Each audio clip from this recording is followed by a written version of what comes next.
Thank you everybody for coming in and spending your evening with us. My name is Chelsea Ekholm. I'm class of 2005 and I'm the Alumnae Engagement Manager here at Mills College. I wanted to take a few moments to talk about this event and first of all, thank our authors for spending their time with us and for sharing their hard work with us.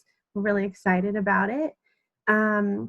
I introduced myself. I'm the Alumni Engagement Manager at Mills, and we have two other staff members on the call. We have Nicole Adams, and the interim VP for our office right now. And we have Sarah Nash, who I think you're the communications manager. I think I am. Okay. Okay. And you're class of 1992, right? Okay. I remembered. Okay. So the origin of this event is we started doing this in person at Reunion. Every year we'd have a Writers Salon Saturday afternoon, and it's been a really fun and really exciting part of Reunion, and people have so much fun. It's always a different event every year, and we thought we could make this work virtually and be able to bring this to everybody during this shelter-in-place thing, which is how we ended up here tonight. So our first author, Sheryl, has read with us many times in the past and has been a staple of our Reunion Writers Salons. Sheryl's first novel, Louisiana's fictional Tassin Valley and the bayou town of the same name. It begins in 1854, where the ruling Tassin family's own peculiar version of Code Noir is strictly enforced, and the rich harvest from the soil are thought to be magical. On the surface, the unique Tassin culture seems to promote a fairness acceptable for the times. That is, until a newly widowed young man from Paris arrives in town with his infant daughter, setting off a 28-year chain of events that reveal the brutal truths of inequality, colorism, and betrayal. Tonight, we're so lucky to hear an early snippet of this work, and please, away, Sheryl. Thank you so much, and thank you all for being here, and I'm glad to be with such a great group of writers. Let me just start right away. In 1854, the Tassin Valley and its surroundings was a small but growing community of indigenous people, French natives, African slaves, and free people of color. Purchased from the Loose Indian tribe some 20 years before, Tassin boasted rich farmland supported by a sophisticated system of natural bayous and human-made levees, working together to irrigate crops, provide sanitation, and protect the land from flooding. This levee system had also been modified over the years to serve another purpose. It separated the population of Tassin by class and color, forming an unbending hierarchy where everyone's land was protected, but lines of engagement were clearly marked. And if you could avoid the alligators, the clear but brackish water of the cypress-filled bayous provided all manner of fish and shrimp on many tables for the daily supper, as well as the annual spring parties and harvest celebrations. The soil of Tassin was thought to be magical, as it often yielded twice as much crop of its major exports, cotton and sugarcane, as other locations in the region. This enabled farmers of Tassin to become quite wealthy, and the envy of other similar settlements of the time. With a population of 350, mainly farming families, Tassin Valley's 3,000 acres were owned and controlled by Bertrand Tassin and his wife Jonelle.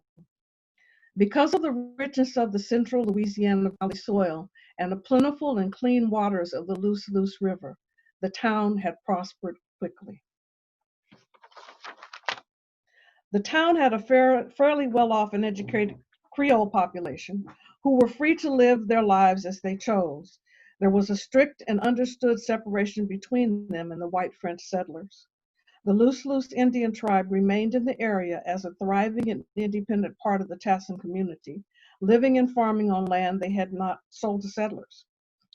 As with the Creoles and sharecroppers, the Loose tribe were freely allowed to utilize the system of distribution put in place by the Tassins to sell their crops, as well as separate banking, educational, and religious institutions, all provided by the Tassins.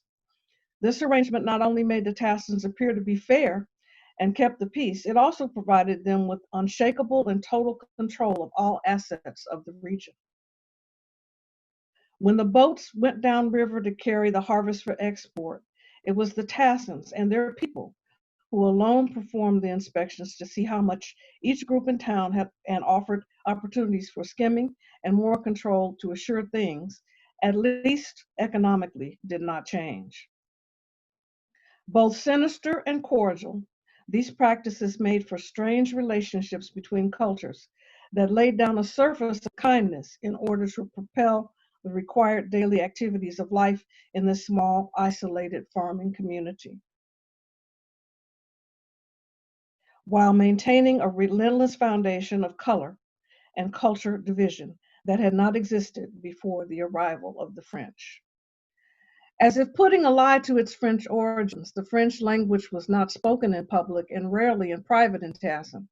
To speak the language of the European Old World and not have a command of English branded one as uneducated and ignorant. There was no value placed on speaking more than one language. French was a burden best left to those who didn't know better.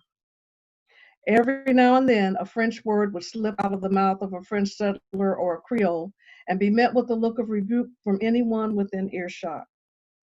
And no matter their origin, only the Black people spoke French most exclusively, often peppered with what was referred to as broken English, making language yet another aspect of the strict division of the races in the Tassin Valley. This use of the French language by the Black population also served to allow communication among them that could often be secret, since few of the French paid attention or understood it. Tassin was a town of lush greenery, production, and understood placement, a town that operated under its own rules, as well as very much in the manner of the times. This was the Tassin Valley, to which Emile and baby Celeste arrived on a hot, humid August day in 1854. He knew nothing of the lay of this land and would have to learn quickly. As he stepped from the carriage with Celeste in his arms, knowing almost no English, he was already an outlier. Thank you.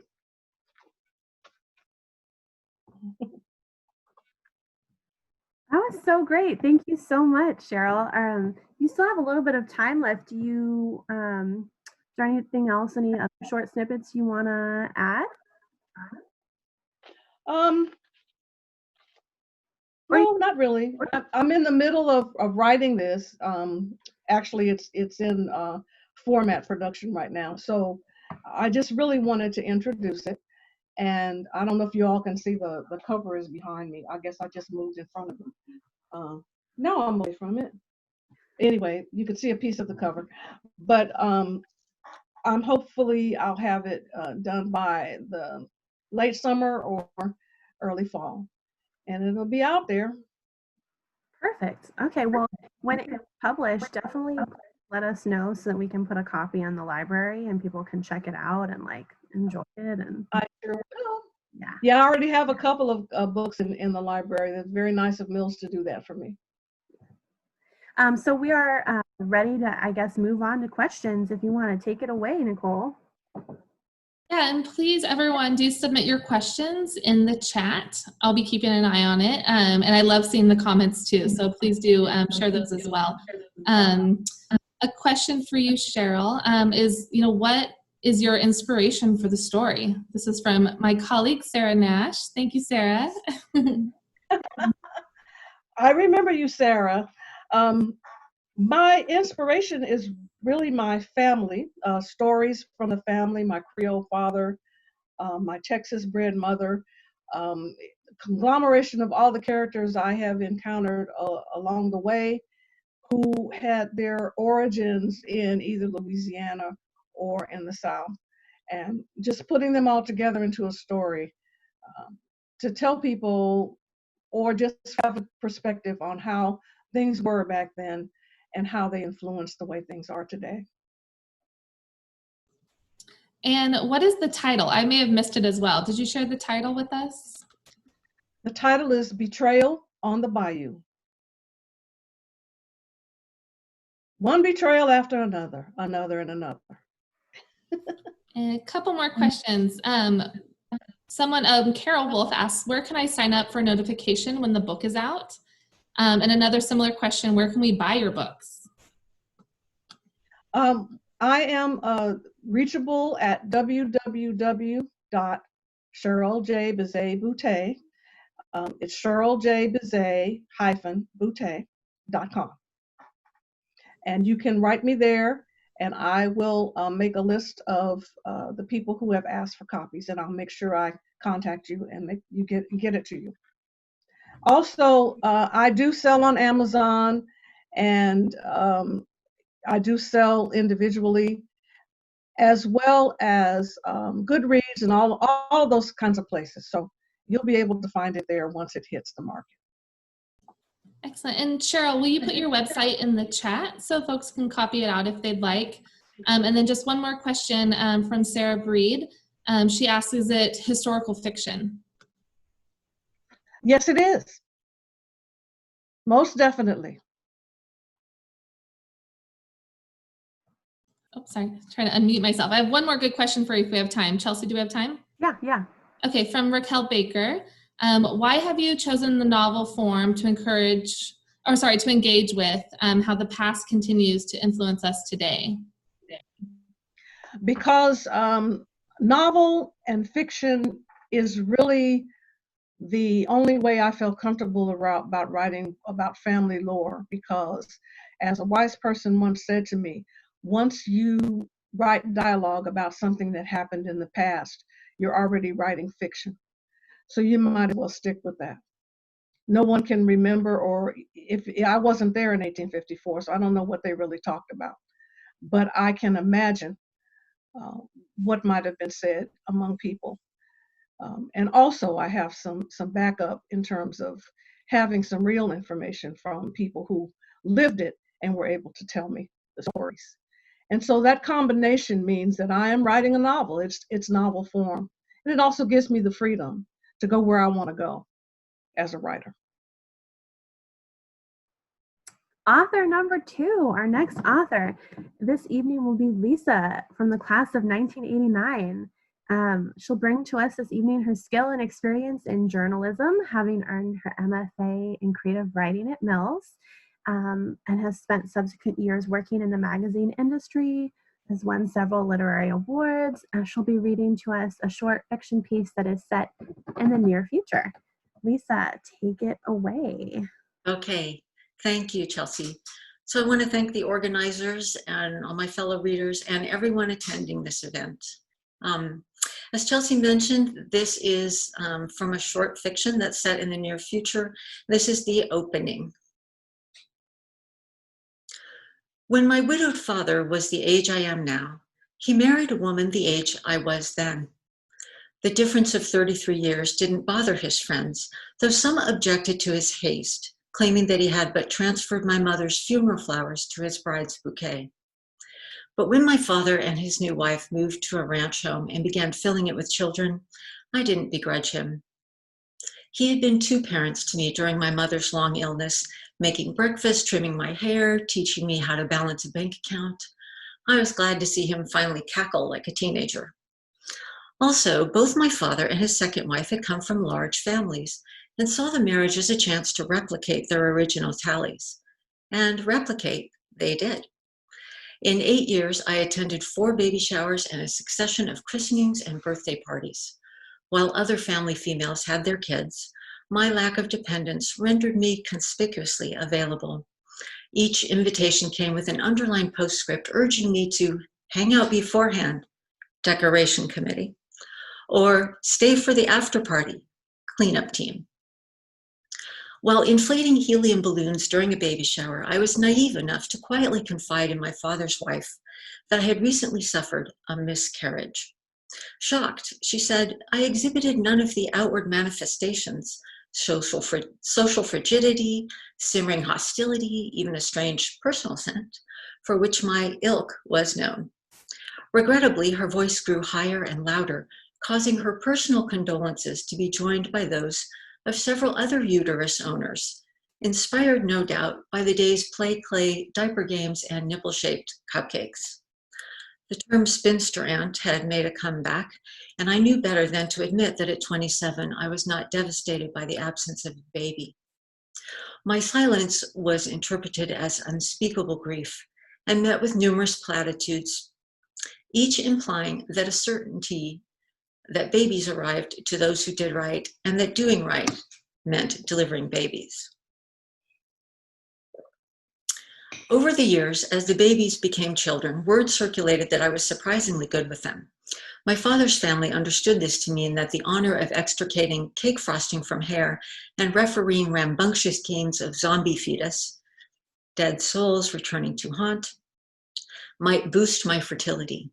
I, in contrast, understood that as my stepfamily's festivity slave, I developed a new appreciation for kids and a foolproof form of contraception. I had long freed myself by the time I reached 40, and the first of the babies began having their own babies. Though my childless marriage brought my stepfamily little joy, I enthused to them about the bicycle my groom had built for me. Wary of a man who would marry a miscarrier, my father slipped away from such calls, a seeding of social nicety that was not entirely unusual. Still, I nattered on about my husband's pleasure in assembling the bike with his own hands. Which did I prefer, aluminum or titanium? How about orange and blue spokes? With bikeaholic zeal, he spent months building it and announced every detail, including a brass bell from his grandparents' attic. On the appointed day, he whipped off its black cape with a magician's flourish. The shiny steed didn't transform me into an athlete on wheels, but it certainly sped the 4-mile commute, at which my old bike had cussed and groaned. Not long after this, however, my paychecks began to include a note encouraging, then requiring, childless female employees to yield up their bikes to families with kids. I took my rusty clunker to the drop-off facility, stored my custom-built prize in our laundry room, and started to take the bus to work. Because the handcrafted bike was not purchased from a store, it had no serial number or registered owner, so I assumed the authorities had no record of it. But then one day, a pair of officers came knocking. We were out, and the downstairs neighbors had no choice but to surrender the bike. I was stoic, but my husband howled like an elephant seal with a slaughtered pup. Was it now a melted pretzel of joints and tubing, or perhaps worse, had it been reassigned? 2 years later, I saw my confiscated wedding present chained to a bike rack across town, its hand-cut lugs still distinctive, its hand-painted frame still vibrant. Determined to retrieve at least the ancestral brass bell, I strode toward it and changed course when a tweeny girl hung her shopping bag on the handlebars and rode off. "You made that girl very happy," my father's wife said, assuring me that my generosity would come back to me sevenfold. The year my father's wife and I both turned 47, one of her daughters offered herself as a womb surrogate. She had already birthed 2 and would have birthed 10 if her man weren't, as she tenderly put it, such a cheapskate. My half-sibling said her obstetrician would be willing, for a quiet fee, to put my name on the birth record, sparing me the disgrace, both social and legal, of a failure to multiply by the age of 50. My father's wife was thrilled, but he would have none of it. Shortly before his death, my father gave me the combat bullet, glassed and framed, that had been extracted from his spleen. He said he was glad I had found a husband, but I wish you had never told me about that damn bike. As a veteran, you see, I had to report it.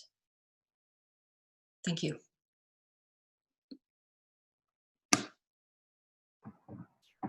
Wow, okay, I didn't expect that last twist. That was, yeah. All right, thank you so much for sharing that, Lisa, and for bringing us to such an interesting place, and one of where bikes take on such different meaning for us all.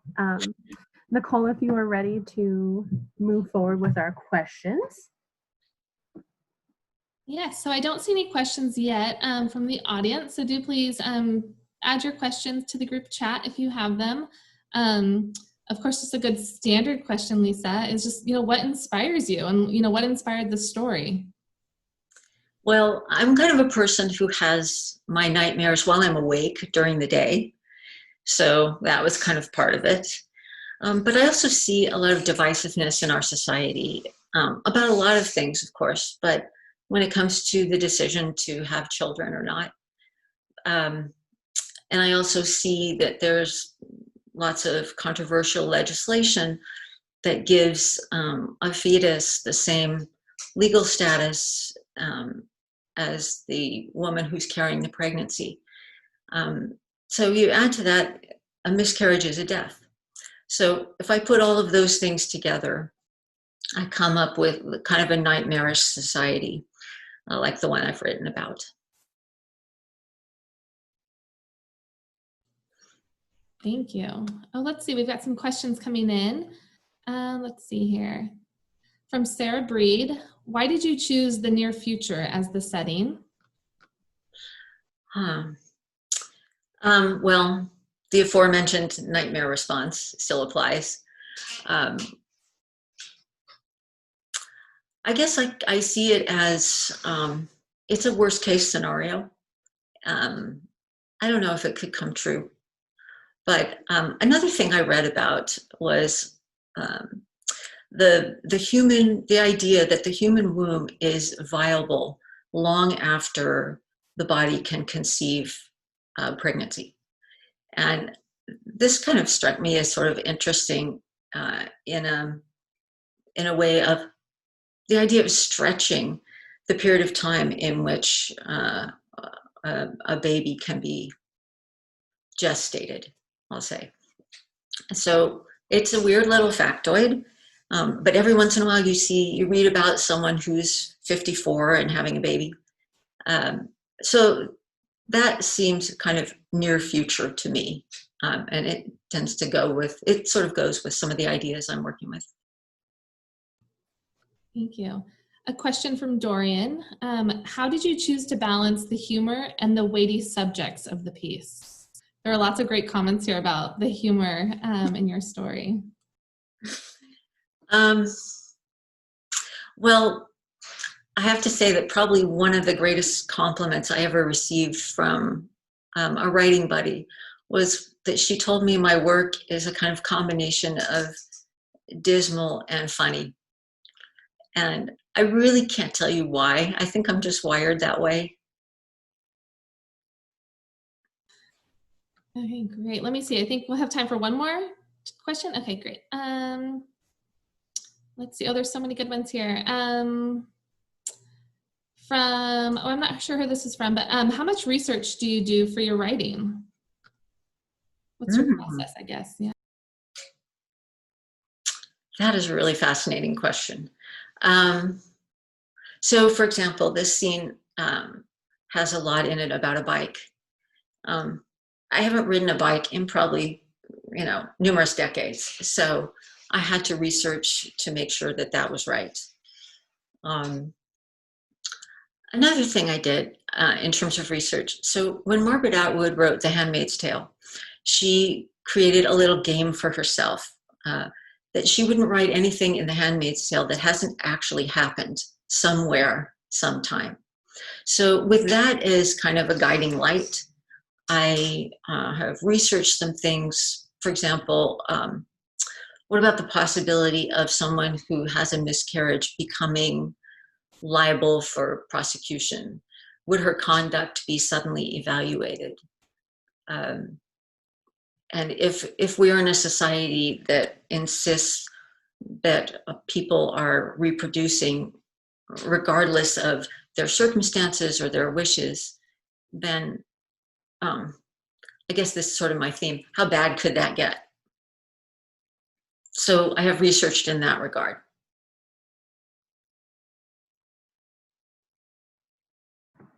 All right. Well, thank you, Lisa, for sharing with us and for giving us a little taste of how bad things could.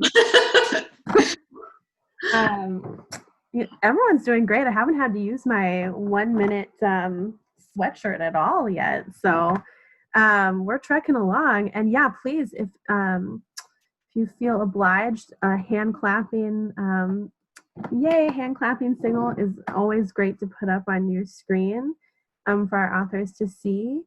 And Nicole is right. We've had some really wonderful compliments for both Sheryl and you, Lisa, so far today, and you guys are just knocking it out of the park. All right, we're going to move on to our third author this evening. We're excited to welcome Lauren Speeth, class of '81, to read for us. And I want to mention last year that Lauren was awarded the Distinguished Achievement Award by the Alumnae Association at Reunion, which is very exciting. Lauren will be reading to us from Thread for Pearls, a near-death experience in a car with her mother, running from tear gas at a Vietnam War rally, hand in hand with her pop, a year in India learning side by side the country's untouchables, the highs and lows of living on a rural Pennsylvania commune, and all before Fiona Spreckleback's, I think I said that right, 13th birthday. Set during one of the most politically divisive eras in American history, Thread for Pearls is a coming-of-age tale that takes us on a young heroine's journey to faith and freedom amidst a turbulent family dynamic. Lauren, take it away. Thank you. And thank you, everyone. It's really lovely to be here. And what would a story like that be without some drugs? So I'm going to read about a time when young Fiona and her friends end up in the hospital in Alta Bates after what they think is some strychnine-laced LSD. So Fiona knew the nice doctor was speaking, but it all came like blah, blah, blah. She could sense the concern in his voice, but she was more concerned about the tiger and what it might do.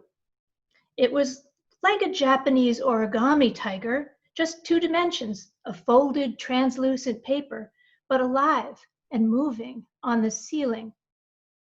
Then again, Fiona wondered whether it wasn't merely a ceiling tiger, but an interdimensional tiger, maybe even a time traveler. She knew it was friendly, but maybe it was a tricky Cheshire cat kind of a tiger.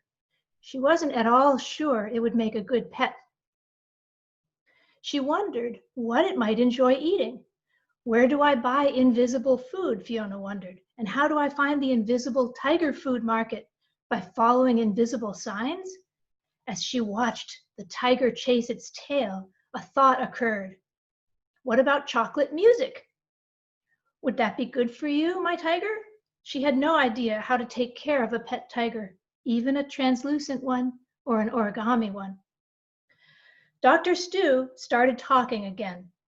So Fiona turned her attention toward him, but she couldn't really see him through all the striations of light streaming out of the ceiling light, putting a soft glow on everything in the room. She gazed up at the doctor's face, realizing the glow was creating a soft halo around his head. She liked him. He looked almost holy, like St. Francis, only different. Who are you? She wondered out loud. Are you a saint? What? Asked Dr. Stu in exasperation. Now, the center of the good doctor's attention, Fiona felt suddenly safe, and she knew that Mary, sitting next to her with her head bowed in what Fiona assumed was prayer, would feel safe too. Listen, kiddo, he continued, I'm your doctor. I have a daughter about your age. You need to be careful. Take care of yourself. Think about getting some new friends. This is very important to me. Are you hearing me? Fiona's mind began to wander, considering whether all doctors were saints, wondering whether any saints had children. His message was almost missed in the mental mist. Almost. What did get through, loud and clear, was the doctor's concern for her. A single tear escaped down her cheek as she gazed into his blue eyes. She didn't bother wiping it away. She didn't care if anyone saw it. You have kind eyes, she thought, but managed only to say, what about my tiger? Are you hearing him? Dr. Stu looked up to where Fiona was pointing, where her tiger was now snuggled up in a corner. Without hesitation, he said, and you, tiger there, You behave yourself and slowly vanish. Then don't bother her again. Got it? He assured Fiona that things would be back to normal in a few hours, although she might be feeling wiped out for a while. He added, you might want to get some sleep and a little protein if you can stomach it. So that's a little moment of Fiona's misadventures with drugs. I thought I would add a little moment here because I set this story, this work of historical fiction, mostly at Mills College. During orientation week welcoming address, Fiona was reminded how special it was to be joining the Mills community. Established in 1852, just 2 years after California was granted statehood, Mills was once a young ladies' seminary. Parents just like yours, farmers, merchants, and miners who struck gold, wanted their daughters educated back in 1852 and found Mills a safe and appropriate place to send them. Take your cue from the many kindred spirits who came before you, bright and curious students committed to learning. The very meadow on which you are standing was once a Native American village of the Ohlone people. It takes its name from a plant they used in healing ceremonies. Consider it well. You are on hallowed, healing grounds. Breathe it all in deeply during your time with us. As she toured the campus, Fiona was reminded how Mills had really come into its own under the leadership of Oberlin College graduate Mary Atkins, a founding mother from a conservatory of music back east. Welcome, Mills woman, you have arrived. Excellent. Thank you, Lauren. That was great. We have a couple questions. The first from Toby. What is the overall message you hope people will take away from your book? So my message is to whatever reader that there are many ways to find resilience. And even if you've grown up being raised by wolves or whatever the problem has been, you can find your way towards healing and hope.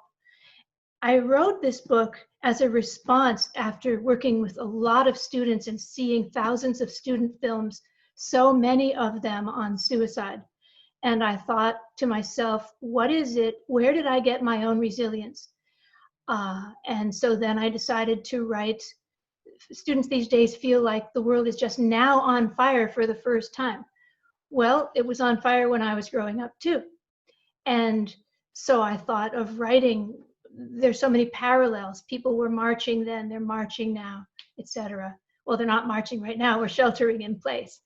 But that was where I got the motivation and the idea for the book, to help people come to hopefully some takeaway about hope. And the reason that I love this doctor so much is that he's a pure stranger that she meets only once, but the effect that one stranger can have, one moment can have on a life is just tremendous.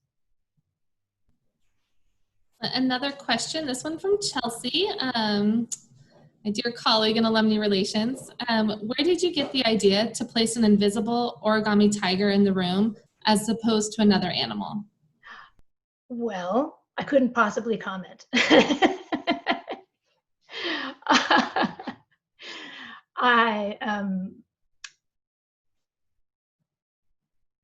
I like the idea of a tiger burning bright. And I think the statute of limitations has passed on whether or not anybody did or didn't do drugs back then and did or didn't see any tigers themselves. Thank you. Okay, a couple more questions. One from Dorian. With so many locations and adventures for Fiona in this book, which was your favorite to write or research? I had a lot of fun talking to Vietnam vets. I come from a family that is all peaceniks, and so I didn't really know a lot of Vietnam vets growing up. And I wanted to make sure that Fiona had both sides in her family so there would be conflict. So one of the most fun things I did was to obtain those stories and to get that understanding that I wouldn't have otherwise had.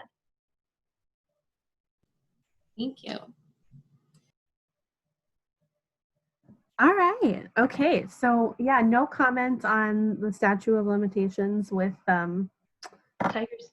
yeah. I like tigers. I'm actually my zodiac sign, my Chinese zodiac sign is tiger. Okay. So I can say that's the impetus. We'll and say leave that's it the at answer. Yeah. that. All right. Well, thank you so much, Lauren, Thank you. for us. We're going to move along to our next author. And I'm really happy that we're going to bring Carmen Hartono of Class of 90 to the quote unquote stage for us tonight. Carmen's read for us before at the physical reunion Writers Salons. So it's exciting to have someone come back and join us again. Carmen, what are you reading from your autobiography again? That's correct. Okay, great. So Carmen's going to read some really wonderful snippets from her tales of herself and her life, and it's going to be wonderful. So take it away. Well, I'm reading from the last chapter, so I'm going to give a little prelude of the first 6 chapters. Like you said, I'm Carmen Hartono. I came to Mills in the 1980s during a really difficult time in my life. I was very angry over the U.S. finance civil war in my homeland of El Salvador, and Mills helped me develop a voice so I could put my feelings into productive use. 3 years after I graduated from Mills, my only son, Nick, was killed in an accident. I want to show you a photo of Nick. Here he is with his little superhero sister. And his little sister is now an alumna of Mills also. After the tragedy of losing Nick, I needed deeper answers to even more questions. So I went to study at the Graduate Theological Union at the UC Berkeley campus. But I finished my MA at Holy Names University here in Oakland. I have dedicated the rest of my life to finding meaning in life. I'm going to read from my memoir, Chronicles of a Catholic Housewife. And here is the photo I took in Singapore. And there's an aunt there going on her spiritual journey. And behind me, you can see a painting that we got in Indonesia. And it's a couple there walking on a bridge through the jungle. And when I saw this in Singapore, I thought, oh, I'm alone on my own spiritual journey. And that's a couple doing their thing. So, and the chapter I'm reading from is called Peace, Piece by Piece. And it's because you achieve peace step by step, one piece at a time. And I'm going to read around the events, the days around September 11th, 2001. With the pandemic right now, I feel our country is going through a crisis similar to what we experienced in September 11th, 2001. So I want to read a passage to remind you that this pandemic, this time of crisis will pass. At the time, my oldest daughter had graduated from college with a BFA in classical ballet. Most of her friends were starting careers in New York City, and she wanted to go there to follow suit. Here's a photo of Erica around that time. And here's a photograph of my husband. He was also going to be going to New York. He was working on a project to rebuild historic Indonesian sailing ship. And here he is with the president of Indonesia, presenting her with a painting of the ship that he was working on. So that gives you context of the period that I'm going to be reading from. So I'll begin. The date is September 10th, 2001, and I have just brought Erica to the airport. She is on her way to New York to visit friends for 2 weeks. I leave the airport and drive to church for Mass. There I decide to go to the cemetery to pray. As I approach Nick's spot, I look for the usual landmarks, the young eucalyptus tree or the sequoia seedling I planted. The seedling is now 8 years old and has been growing well. But as I get closer, I cannot see the small redwood tree. My heart stops. I gasp. The tree is no longer there. All that is left is the hole where it once lived. It feels as if Nick himself has been uprooted. I climb into the hole and weep. September has always been a difficult month for me. It is a time of transition, a time to start school again, a time to start thinking about the end of another year. But this September is proving to be extra stressful. Erica just left for New York City, and John will soon join her. He has to attend meetings there and in Washington, D.C. As soon as they return, I'm off to Medjugorje, Bosnia Herzegovina, I can never pronounce that.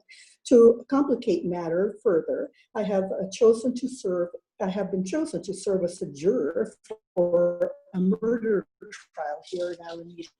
Supposedly the trial should be finished before my scheduled trip, but I have no way of knowing when it will end.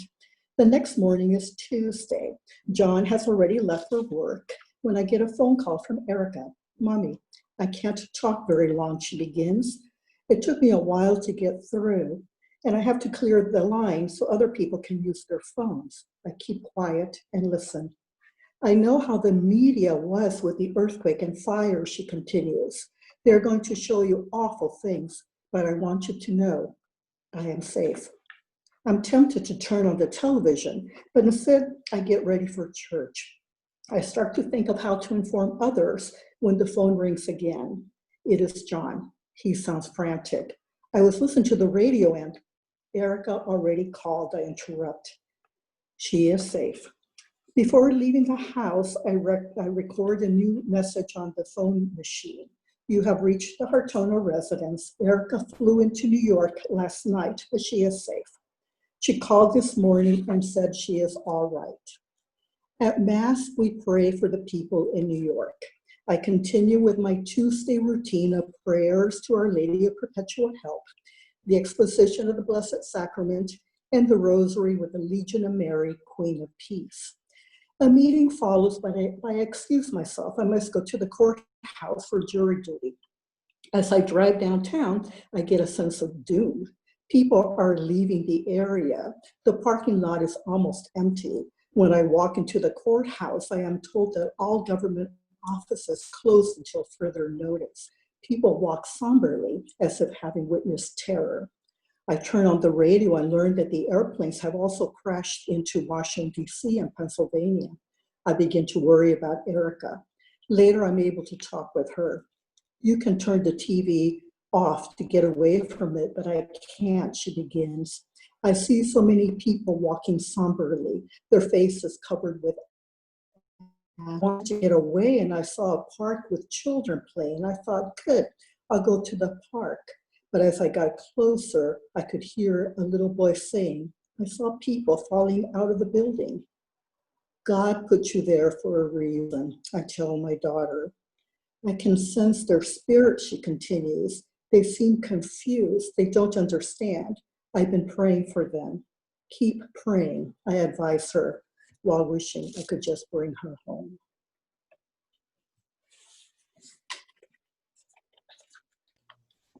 Hey, thank you. Thank you for sharing that with us. What's the hardest part of this for you to write?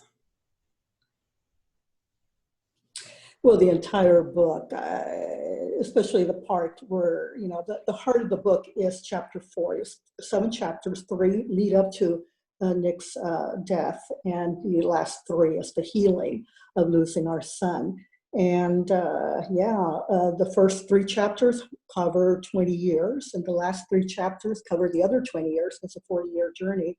That middle chapter is just a couple of days. So it was just a lot of weeping, to getting through that chapter.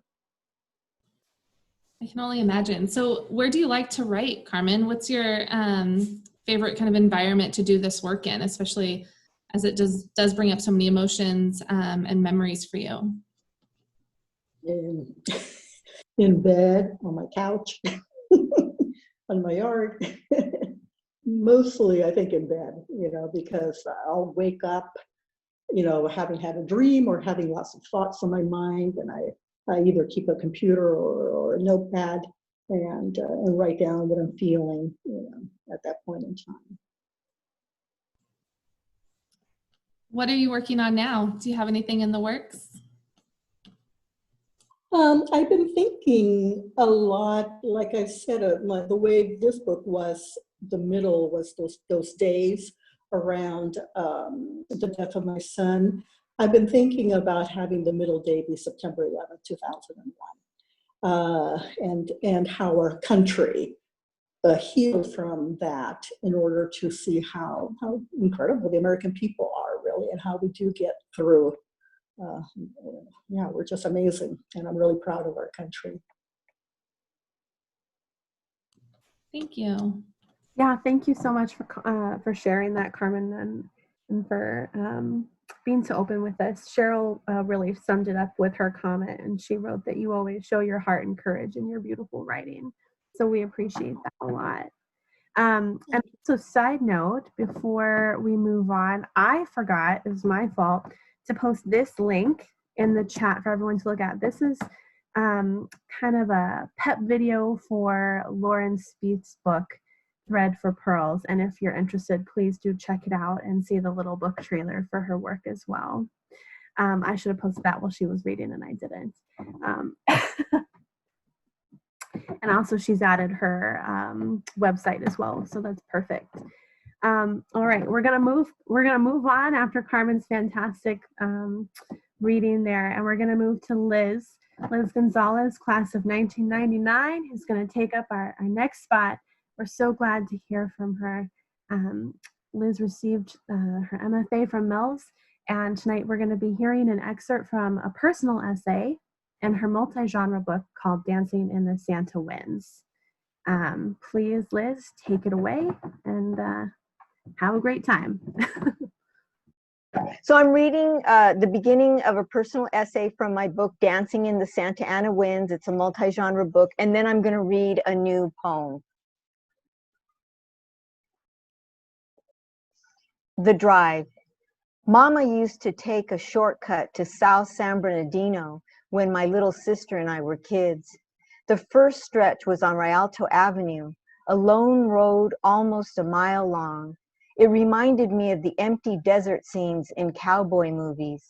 On one side was an open field with eucalyptus trees, tumbleweeds, and train tracks.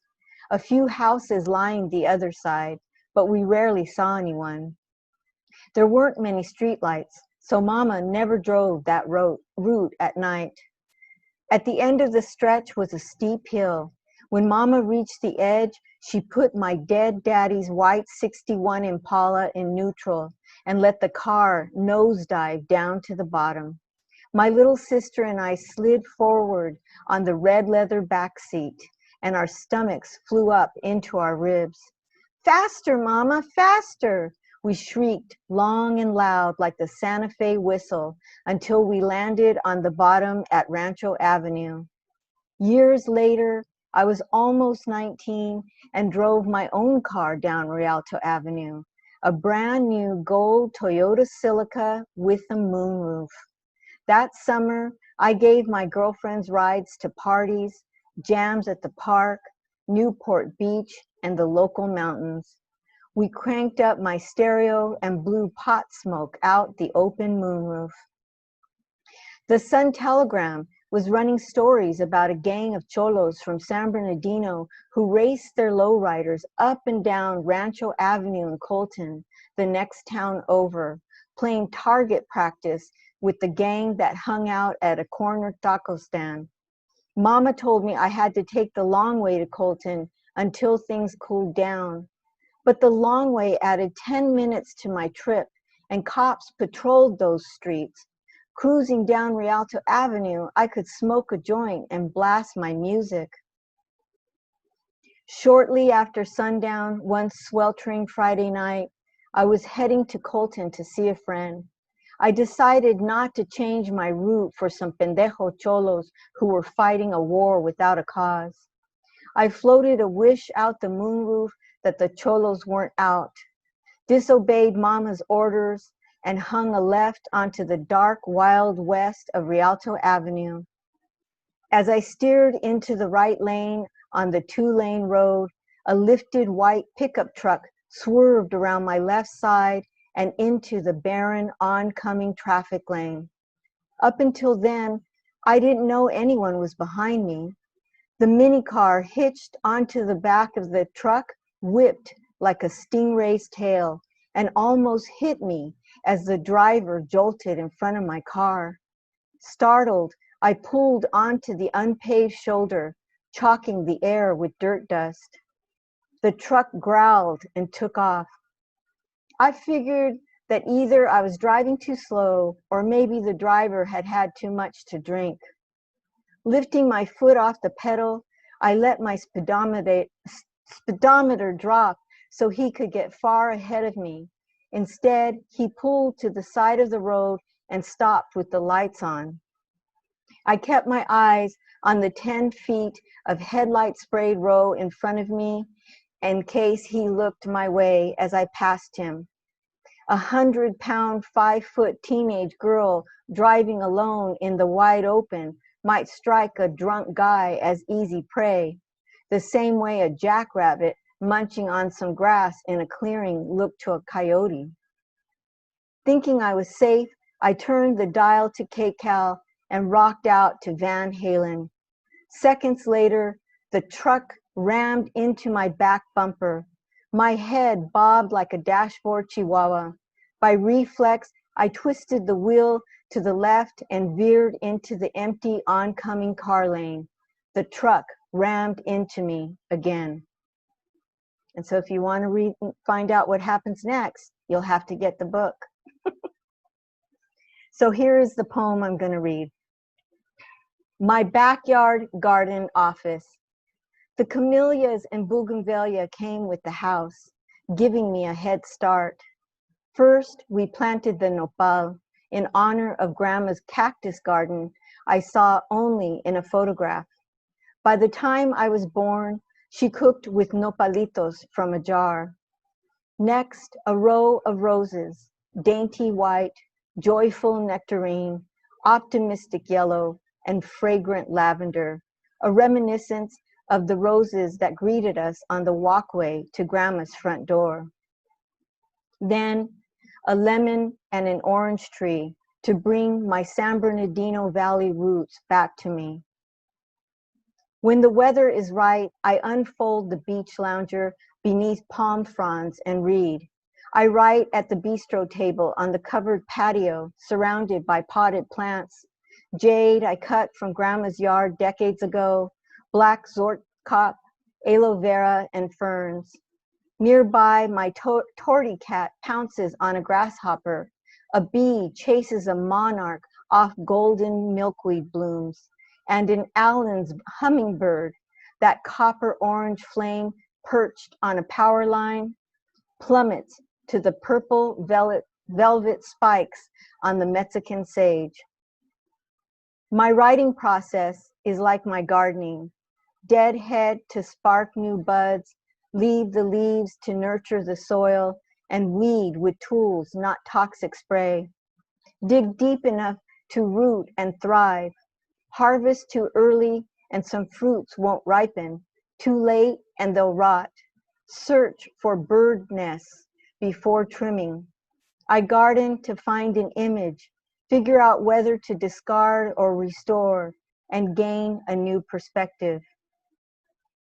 My backyard garden, where Grandma's nopal writes odes to the sky, and my palabras push upward from the soil and unfurl in sunlight.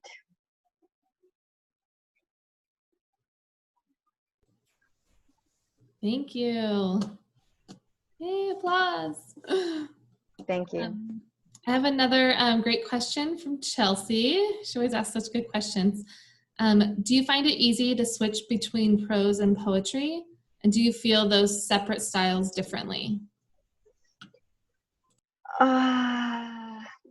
Well, I started writing in the early 90s. I started writing poetry. So when I first began writing prose, it was really hard, and I would just write very short vignettes. And a friend of mine who's a novelist was like, she would look at my work and she was like, these are not vignettes. So it was very hard, but now it's not. It's sometimes a piece wants to be prose and sometimes a piece wants to be a poem. I can't hear you. Oh, sorry. Oh. I was also telling my husband to keep it down for a second.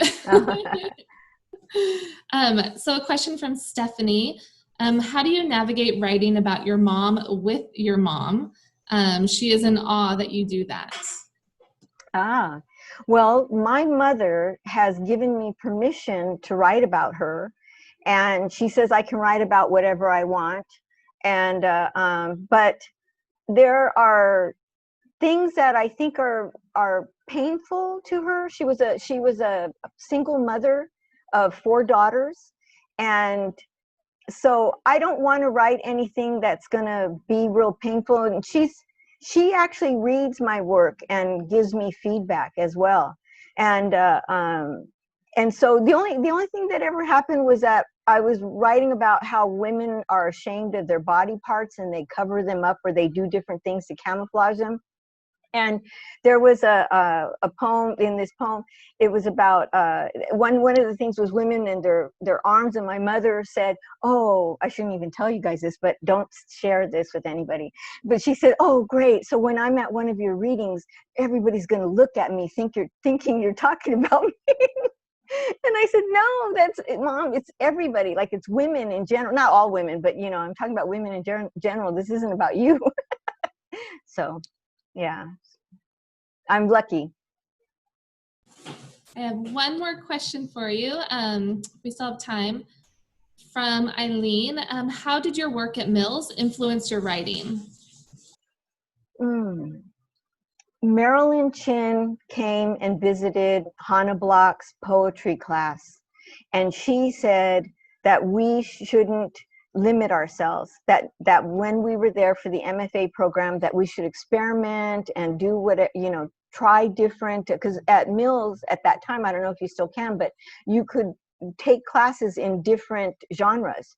And she said, if that's what you want to do that. If you want to try different subgenres of poetry, do that. So I went with it, and that was a great impact on me. It really opened me up. All right. Well, thank you so much, Liz, for sharing with us both your fiction writing and also your poetry. Thank you. It was a personal essay. Oh, you're right. Personal essay. Yes. Thank you. And when I read my little notes, I was like, Santa wins. That's never heard of those, but you are also right. I mistyped it. It should have been Santa Ana wins. So there are no Santa Claus wins anywhere. They are the Santa Ana wins here in California. Okay, we're gonna move, unfortunately, to our last writer of the evening. I'm sad that we don't have any more people for you to hear from tonight, but we're gonna end with a bang. So our final author is Eve Bauman, class of 2014. Eve now goes by Dorian Bauman, which is a coincidence because their pen name is Dorian Graves. So, it kind of works out. Dorian writes a lot of speculative fiction, including the Deadly Drinks series. The first book in this urban fantasy series, Bones and Bourbon, was recently re-released, and today Dorian will be reading us the opening chapter of this tale that involves family bonds, ancient curses, and also things like carnivorous unicorns. So let's go ahead and get started. I woke up when teeth clamped down on my arm. I cranked the wheel and almost rammed into a guardrail before I realized I was driving. Neither of these things surprised me. It wasn't the first time I'd woken up just in time to feel the hurt for whatever I'd done while unconscious. What did surprise me was the identity of my attacker. A lone unicorn head. No body, just flaring nostrils, bloodshot eyes, and 2 rows of long, sharp teeth that wouldn't have looked out of place on a shark. I did the stupid thing and kept driving while shaking the unicorn head off my arm. Why? Because I'm Red Scallows, and I'd learned that even if I had no idea what I was doing when I woke up, I needed to get the job done first and ask what the hell happened later. I focused on the teeth that had broken through my skin, and my favorite shirt to boot, and were piercing my arm bones. My first order of business was strengthening my skeleton so the unicorn's jaw couldn't snap anything in half. It took a few seconds for my bones to fortify, heavier but sturdy as stone. The unicorn gnawed my arm as if it were a chew toy. It snorted in confusion, both because of the sudden change and since there were no blood or muscles, only empty space between skin and bones. In case such wasn't obvious, I'm not human. Well, not all the way. My father was a man of flesh, blood, and too many weapons hidden on him at any given time. But my mother was a Huldra. Her body was hollow, but she could still punch hard enough to stop a truck in its tracks. I'd sooner do it before too, though sadly, I hadn't inherited the same strength. My brother had, and he got a tail too instead of the hollow body, so he got to be flesh and blood, like a normal human, unless something had changed in the 10 years since I'd last seen him. Not me, a man at face value until you dug past the skin and found nothing there but bones. But my bizarre biology wasn't the reason why waking up to random assailants was a semi-frequent occurrence. I imagined how nice it'd be if the unicorn's teeth were fragile enough to crumble. As I did, they fell apart, leaving bits of teeth buried in my arm. The unicorn's head fell unceremoniously onto the passenger seat, dripping blood where it landed. No, I hadn't inherited the ability to control bones, though sensing them was as natural to me as seeing and hearing. It's a power my family wishes I'd never been given. But since I was pretty sure the unicorn head was no longer a threat, I decided it was time to ask the source of my powers what was going on. I thought, Nalum, you better not be asleep. Mind telling me where we are? A deep, smooth voice purred an answer in my head. If you had bothered to look at the sign we just passed, you'd realize we're in Oregon. In case you didn't notice, I was a bit preoccupied. A chuckle reverberated in my skull, and I felt the false sensation of my arms stretching, the ghost of Nalum's actions. He didn't have a physical form, not one other than me, but he liked to leave false impressions of one kicking around my bones when mere words and insults wouldn't suffice. Of course I did. I can tell when you're borrowing my powers. And besides, who do you think left the head here in the first place? I rounded another corner as the aforementioned head tried to headbutt my arm horn first. I realized that I couldn't affect the horn with my powers. It wasn't bone, but something magical that slipped away from my senses when I tried. I heard my bones again and ignored the attacks I took in the scenery. True enough, we were on a half-paved road in the middle of nowhere, surrounded by evergreens trying to block out the bright blue sky. It was late July, so deep into summer that not even Oregon's predilection for rain kept the heat away. My windows were rolled down, seeing as the AC in my ancient Buick had died long ago. I thought, 2 questions then. Where are we going? And why do we have a unicorn head with us? The same answer to both. We are traveling to visit, let us call her an old friend of mine. Her dwelling is hidden deep in these woods, and she is the sort of woman you always remember to bring a gift for.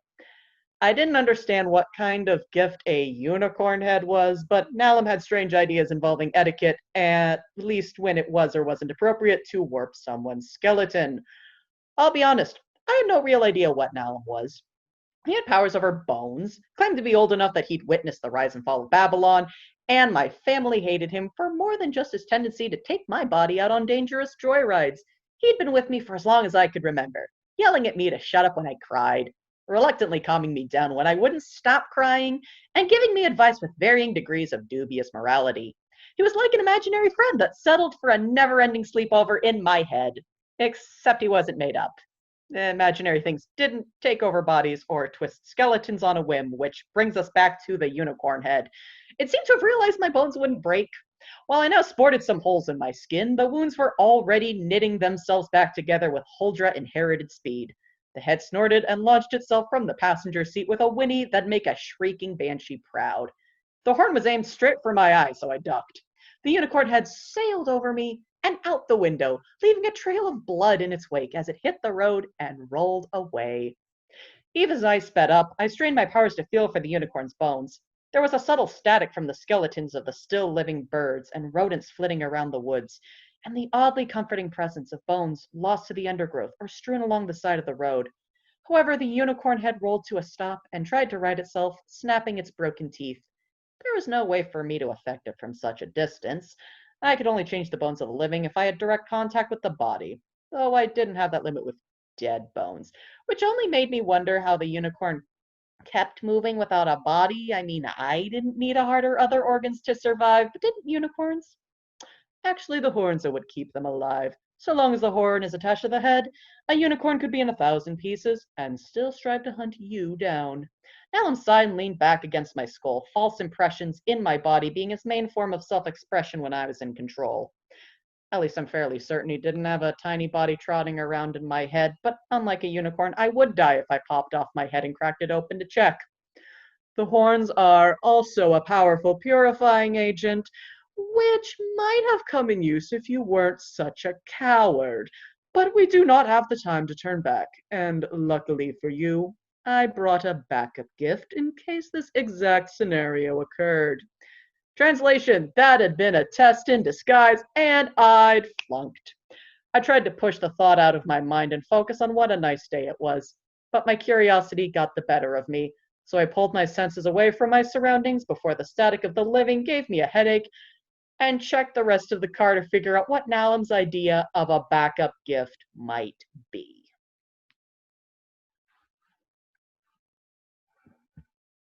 That's it. We did it. Awesome. Thank you. So I have another good Chelsea question here, you guys. How do you build your magic system in your fictional world?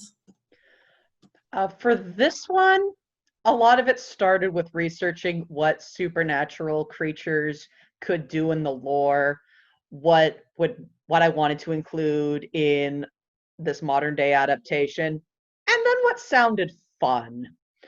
So, like with Rats, a lot of that is a take on how a necromancer might work without it being zombies, because everyone else wrote zombies already.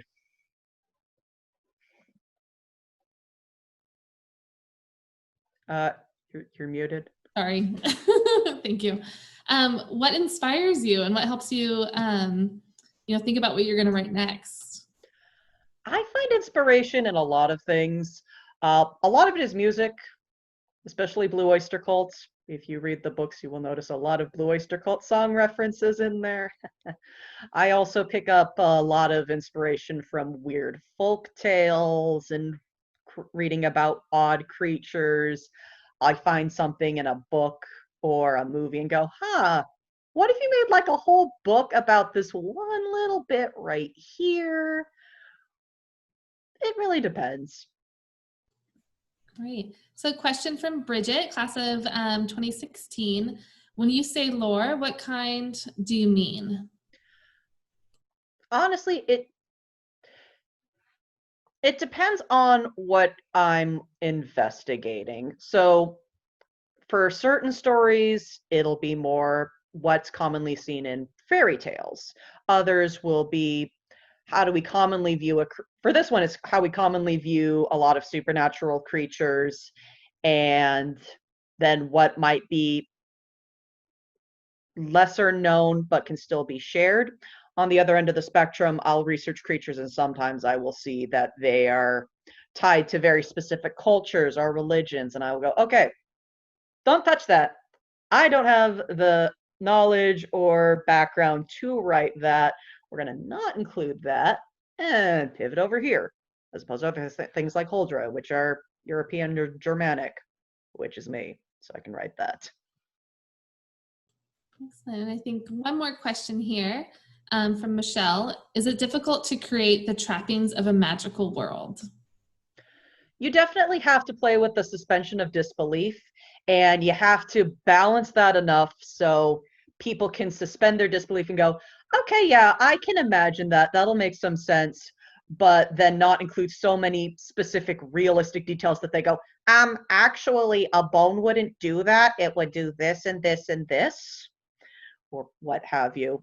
So it can be a difficult balancing act, especially with a protagonist like Retz, who doesn't have bones. I mean, he has bones, but he doesn't have blood or organs. People go, wait, how does he eat? That's a good question. He's magic. So you have to explain enough that people can go, okay, that makes sense, but not so much that they go, hold on, but technically, actually. All right. Well, Dorian, your pen name, your full pen name is Dorian Graves. Yes. Aves, right? Yes, it's like Dorian Gray from the Oscar Wilde book, but Graves because I'm gothic and edgy like that. And we had a question about which book in this series to start with. Is that this one, Bones and Bourbon? Yes, so Bones and Bourbon is the first one. It technically was released earlier. It's being re-released, self-published now. Ebook is available now. Print book is going to be out soon once I finish formatting it. And then it will have a sequel, Corpses and Cognac, that's coming out in a few months.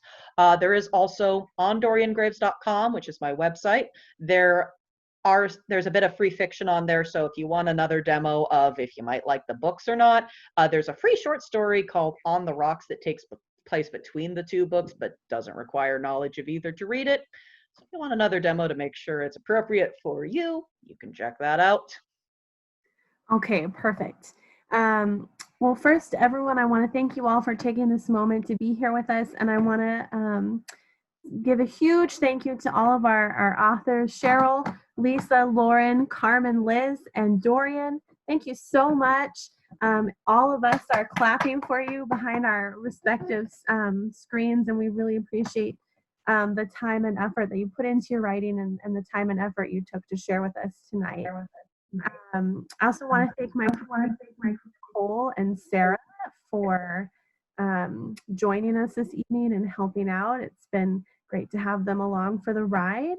And then I also wanted to make it known. So number one, we're going to send out a follow-up to everyone who registered with info on our authors, like their websites and where you can purchase their work if you're interested. And then if there's anyone in the audience who's interested in a future author, if we do another one of these, you can email us at alumni-relations@mills.edu. And I'll put that in the text bar for everyone. So alumni, UMNAE-relations@mills.edu if you'd like to read.